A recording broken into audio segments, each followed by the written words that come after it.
Vijay sir நிக்கிற இடம் 100% அவர் தான் ஜெயிப்பார். அதுல மாற்றுக்கிறதே கிடையாது. நான் எழுதி வேணா தரேன். ஓகே. ஏன்னா போனாட்டி அப்படிதான் சொன்னேன். கமல் சார் வந்து நம்ம நினைச்சோம் கடைசியில ஜெயிச்சிருவாப்ல அப்படின்னு, பட் இருக்க முடியல. நீங்க எவ்வளவு கான்ஃபிடென்ட்ல வந்து அதை தான் சொல்றேன். நீங்க வந்து நார்மலா பப்ளிக்கோட திங்கிங் தாட்ஸ் எல்லாம் வேற மாதிரி இருக்கும். நீ அவ்வளவு எதிர்பார்க்க முடியாது. இவருக்கு தான் ஓட்டு போடுவாங்க, காசை வாங்கிட்டு இவ்வளவுதான் பண்ணுவாங்க. ஆனா நான் ஃபீல்டுல இருந்தவன். போன வாட்டை வந்து ஓபிஎஸ் சாருக்கு ஃபுல்லா ஒர்க் பண்ணேன்.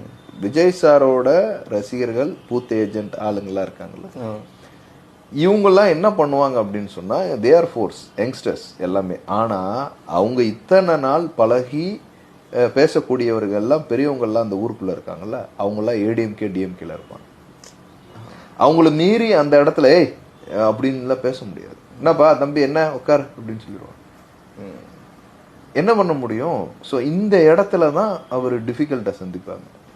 It's not a easy game.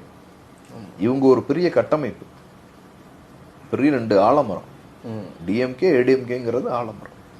So அந்த ஆலமரத்துல வந்து even though is a mass leader, கொஞ்சம் அழகா பவன் கல்யாண் சார் மாதிரி ஒரு பேலன்ஸ் பண்ணி ஐடியா பண்ணி அலைன்ஸ் பண்ணி போனாங்கன்னா ஸ்டாட்ஸ் வந்து டிஃப்ரெண்ட் ஆகும்.